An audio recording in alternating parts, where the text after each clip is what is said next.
ओम स्थापकाय च धर्मस्य सर्वधर्मस्वरूपिणे अवतार वरिष्ठाय रामकृष्णाय ते नमः। जय ठाकुर, जय मां। ओम शिव शिव शिव।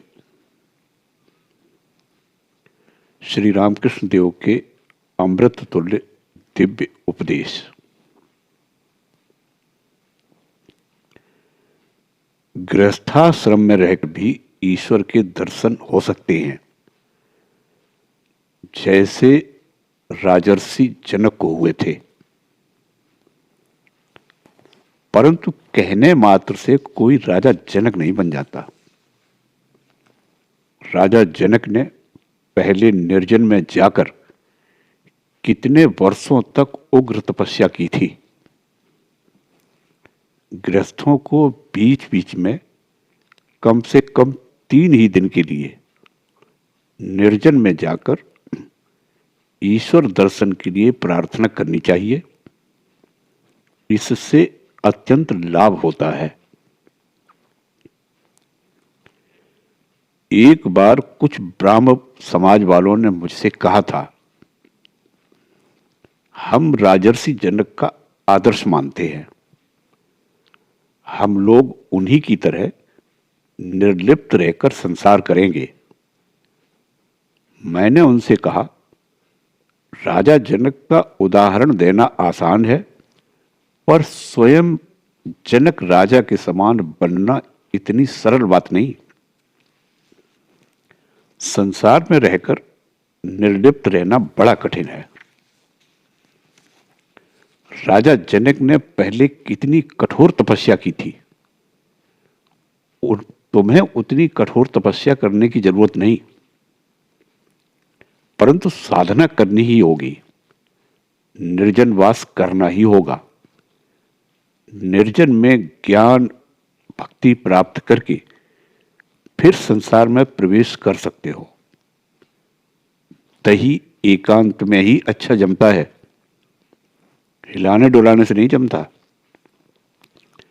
जनक निर्लिप्त थे, इसलिए उनका एक नाम विदेह था।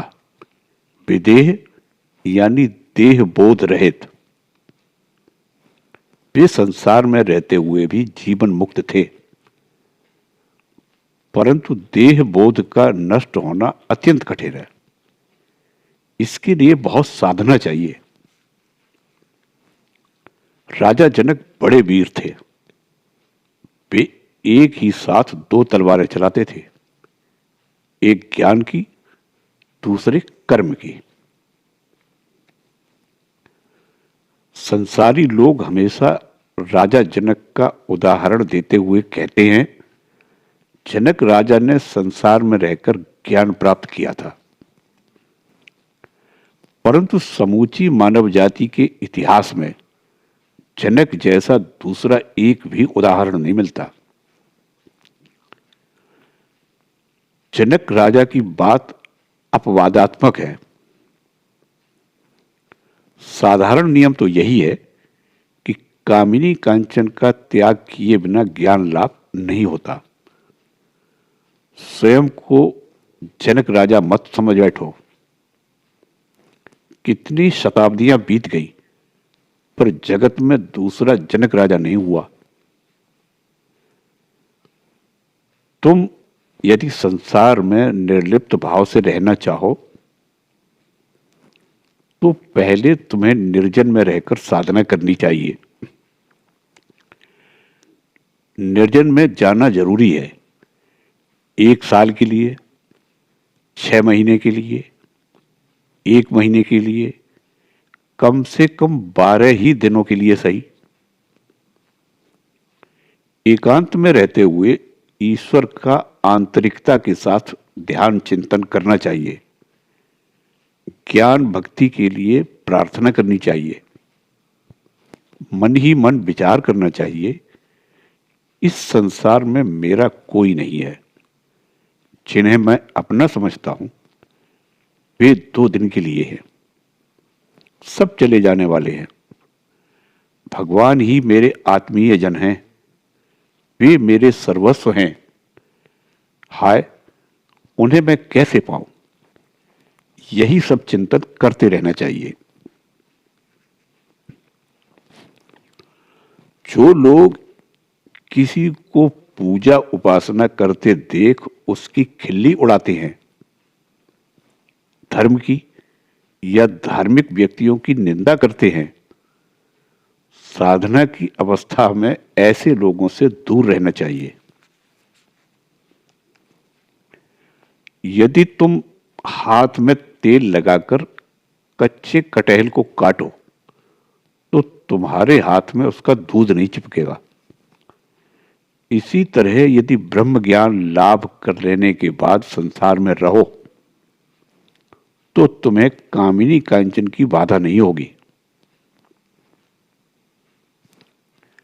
जहाज में कंपास का कांटा सदा उत्तर की ओर रहता है, इसीलिए जहाज की दिशा में भूल नहीं होती।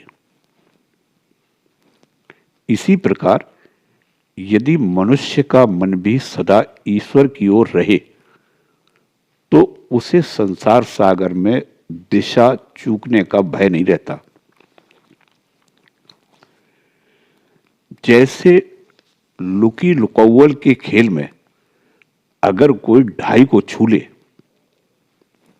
तो उसे चोर नहीं बनना पड़ता, वैसे ही मनुष्य यदि एक बार भगवान के चरण कमलों को छू ले तो वह संसार बंधन में आबद्ध नहीं होता। जैसे ढाई को छू लेने पर खेल में पकड़े जाने या दांव देने का डर नहीं रह जाता, वैसे ही भगवान के चरणों को छू लेने पर, उनका आश्रय लेने पर संसार रूपी क्रीड़ांगण में बद्ध होने का भय नहीं रह जाता। मगर को जल की ऊपरी सतह पर तैरना बहुत अच्छा लगता है, पर उसके ऊपर आते ही लोग उसे मारने की देखते हैं। बेचारा क्या करे, प्राणों के डर से मजबूर होकर उसे पानी के नीचे ही रहना पड़ता है, ऊपर नहीं आते बनता। परंतु फिर भी बीच बीच में मौका मिलते ही वह एक बार सूसू करता हुआ जल के ऊपर तैर लेता है। हे संसारी जीव, मैं जानता हूं कि तुम्हें भी सच्चिदानंद सागर में तैरने की इच्छा होती है, पर स्त्री, पुत्र, परिवार के बोझ के कारण तुम्हें संसार में डूबे रहना पड़ता है। परंतु फिर भी बीच बीच में मौका पाते ही भगवान का स्मरण करो, व्याकुल होकर उनसे प्रार्थना करो, उन्हें अपना दुख कष्ट जताओ। योग्य समय आने पर अवश्य ही वे तुम्हें मुक्त करेंगे, आनंद सागर में तैरने की शक्ति देंगे। यदि तुम्हें कभी परिस्थितिवश किसी प्रलोभन से भरे स्थान में जाना पड़े तो तुम अपने साथ आनंदमयी जननी को भी लेते जाओ। ऐसा करने से तुम्हारे मन के भीतर अनेक कुविचार या बुरे काम करने की इच्छा उठने पर भी तुम बच जाओगे। जननी के निकट रहने पर तुम लाज के मारे बुरे काम नहीं कर पाओगे। संसार और ईश्वर दोनों बातें एक साथ होना कैसे संभव है? चिवड़ा कूटने वाली स्त्री एक हाथ से ढेंकी की ओखली के भीतर चिवड़ा चलाती रहती है, दूसरे हाथ से बच्चे को गोद में लेकर दूध पिलाती है, साथ ही ग्राहकों के साथ लेन देन का हिसाब करती जाती है। इस तरह वह एक ही साथ अनेकों काम करती रहती है, पर असल में उसका मन सदा ढेंकी के मूसल की ओर रहता है, कहीं वह हाथ पर ना गिरे। इसी प्रकार तुम संसार में रहते हुए सब काम करो, किंतु सतत ध्यान रखो कि कहीं ईश्वर के पथ से दूर न चले जाओ। जिस प्रकार बालक के एक हाथ से खंभा पकड़कर जोरों से गोल गोल घूमता है, उसे गिर पड़ने का डर नहीं होता, उसी प्रकार ईश्वर को पक्का पकड़कर संसार के सभी काम करो। इससे तुम विपत्ति से मुक्त रहोगे।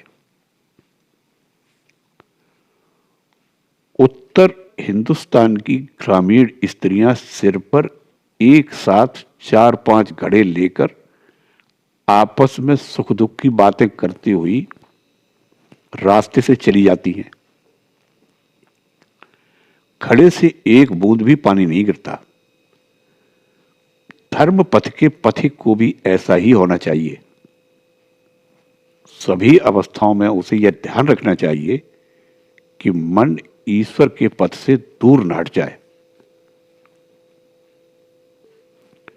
पदचलन औरत संसार में रहती हुई गृहस्थी के काम काज में मगन रहती है, पर उसका मन सदा अपने यार की ओर ही पड़ा रहता है।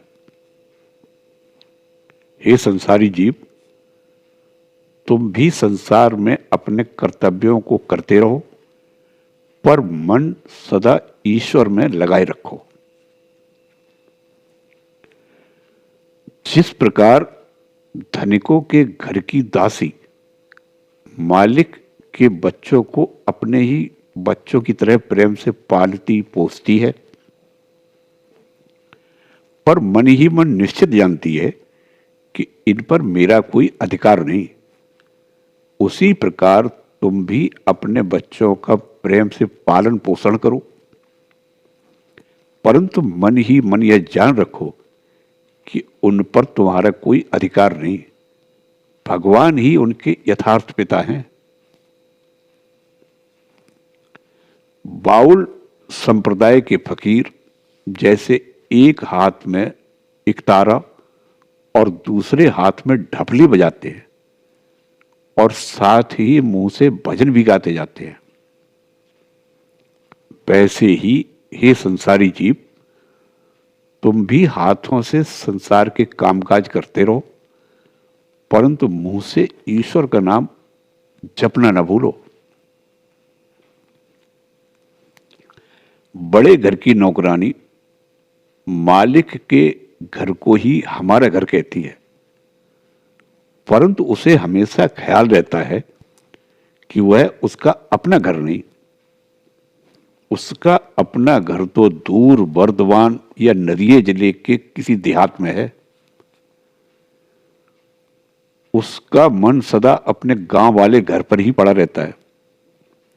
वह मालिक के बच्चे को अपने बच्चे की तरह ही संभालती है और कहती है, मेरा हरड़ी बड़ा नटखट बन गया है, या मेरे हरी को मीठा अच्छा नहीं लगता। पर वह मन ही मन सदा जानती है कि हरी मेरा कोई नहीं है, वह मालिक का लड़का है। यहां जो लोग आते हैं उनसे मैं कहता हूं कि संसार में दासी की तरह निर्लिप्त रहो। तुम संसार में रहो, पर संसार तुम में न रहे। तुम्हारा मन ईश्वर में लगा रहे। तुम्हारा अपना घर ईश्वर के यहां है। मैं उनसे यह भी कहता हूं कि उनकी भक्ति के लिए व्याकुल होकर उनके चरणों में प्रार्थना करो। मन में सदा यह भाव रखना कि घर द्वार परिवार इनमें से कुछ भी तुम्हारा नहीं, सब भगवान के हैं। तुम भगवान के दास हो, उन्हीं की आज्ञा का पालन करने संसार में आए हो। यह भाव दृढ़ हो जाने पर वास्तव में किसी भी वस्तु के प्रति ममत्व बुद्धि नहीं रह जाती। संसार में रहकर सब कर्तव्यों को करते हुए जो मन को ईश्वर में स्थिर रखकर साधना कर सकता है, वह साधक वीर साधक है। शक्तिवान पुरुष ही सिर पर 2 मन भारी बोझ लादकर चलते हुए गर्दन मोड़कर राह से गुजरती हुई बारात की ओर देख सकता है। जो संसार में रहते हुए साधना करते हैं, वे किले की ओट से युद्ध करने वाले सैनिकों की तरह होते हैं, और जो भगवान के लिए संसार को त्याग कर चले जाते हैं, वे खुले मैदान में लड़ने वाले सैनिकों की तरह होते हैं। किले के भीतर रहकर लड़ना खुले मैदान में लड़ने से काफी सरल और सुरक्षित है। शत्रु का मुकाबला करने की तैयारी के लिए पहले सैनिक लोग बैरक में ही युद्ध करना सीखते हैं। बैरक में युद्ध क्षेत्र की तरह कठिनाइयों का सामना नहीं करना पड़ता। इसी प्रकार तुम लोग भी सन्यासी जीवन को अपनाने के पहले गृहस्थी की सुख सुविधाओं के भीतर रहकर साधना करते हुए उस जीवन की कठिनाइयों को सहने के लिए तैयार हो लो। वह मनुष्य जन्म धन्य है जिसका मस्तिष्क और हृदय दोनों ही समान रूप से विकसित हुए हैं। सभी परिस्थितियों में वह सरलता के साथ उत्तीर्ण हो जाता है। भगवान के प्रति उसमें सरल विश्वास और दृढ़ श्रद्धा भक्ति होती है। साथ ही उसके आचार व्यवहार में भी कहीं कोई कमी नहीं होती। सांसारिक व्यवहार के समय वह पूरा पूरा व्यवसायी होता है। विद्वान पंडितों की सभा में वह सर्वश्रेष्ठ विद्वान सिद्ध होता है। वाद विवाद में अकाट्य युक्तियों द्वारा वह अपनी तीक्ष्ण बुद्धि का परिचय देता है। माता पिता के सम्मुख वह विनयी आज्ञाकारी होता है। आत्मीय स्वजन और मित्रों को वह अतिशय प्रिय होता है। पड़ोसियों के प्रति वह दया और सहानुभूति रखता है और सदा उनकी मदद के लिए तैयार रहता है। पत्नी के सामने वह मानो साक्षात मदन देवता होता है। इस तरह का मनुष्य वास्तव में सर्वगुण संपन्न होता है। मनुष्य का पहला जन्म पिता से होता है। उपनयन के समय उसका दूसरा जन्म होता है और सन्यास के समय फिर तीसरी बार जन्म होता है। संसार में रहने से मन का बहुत सा भाग फालतू खर्च हो जाता है। इससे मन को जो क्षति पहुंचती है उसकी पूर्ति सन्यास ग्रहण करने पर ही हो सकती है। सन्यास ग्रहण करने का योग्य अधिकारी कौन है? जो संसार को पूर्ण रूपेण त्याग देता है। कल क्या खाऊंगा, क्या पहनूंगा, इसकी बिल्कुल फिक्र नहीं करता। वही ठीक ठीक सन्यासी बनने लायक है। जो ताड़ के पेड़ पर से निर्भय होकर नीचे कूद सकता है, वही सन्यास ग्रहण करने का योग्य अधिकारी है। योगी और सन्यासी सर्प के समान होते हैं। सर्प अपने लिए कभी बिल नहीं बनाता। वह सदा चूहे के बिल में रहता है। एक बिल नष्ट हो जाए तो दूसरे में चला जाता है। योगी सन्यासी लोग भी इसी तरह अपने लिए घर नहीं बनाते। वे दूसरों के यहां रहते हैं। आज यहां तो कल वहां, इस तरह दिन बिताते हैं। साधु लोग दिशा, जंगल और अन्न पानी की सुविधा देखे बिना कहीं डेरा नहीं डालते। दिशा जंगल माने शौचादि के लिए सुविधाजनक निर्जन स्थान, और अन्न पानी माने भिक्षा। भिक्षान्न के द्वारा ही तो साधुओं का शरीर धारण होता है। इसलिए जहां पास ही में आसानी से भिक्षा मिल जाती है, ऐसी ही जगह साधु लोग आसन लगाते हैं, यानी डेरा डालते हैं। कभी चलते चलते थक जाने पर किसी जगह भिक्षा की सुविधा न होने पर भी वे कष्ट सहते हुए 2-1 दिन के लिए डेरा डाल भी देते हैं। परंतु जहां जल का अभाव हो, वहां दिशा जंगल की कठिनाई हो, अर्थात शौचादि के लिए एकांत स्थान न हो, तो वे कभी नहीं ठहरते। जो अच्छे साधु होते हैं वे शौचादि क्रियाएं वहां नहीं करते जहां सब लोग करते हैं और जहां लोगों को दिख पड़ता है। वे तो दूर निर्जन में गुप्त रूप से यह सब काम निपटा आते हैं।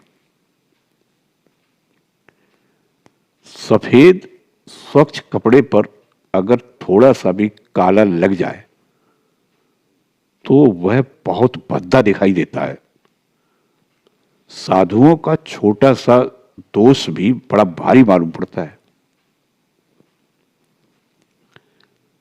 सन्यासी यदि स्वयं निर्लिप्त हो, जितेंद्रिय हो, तो भी लोगों के सामने आदर्श रखने के लिए उसे कामिनी कांचन का सर्वतोभावे त्याग करना चाहिए।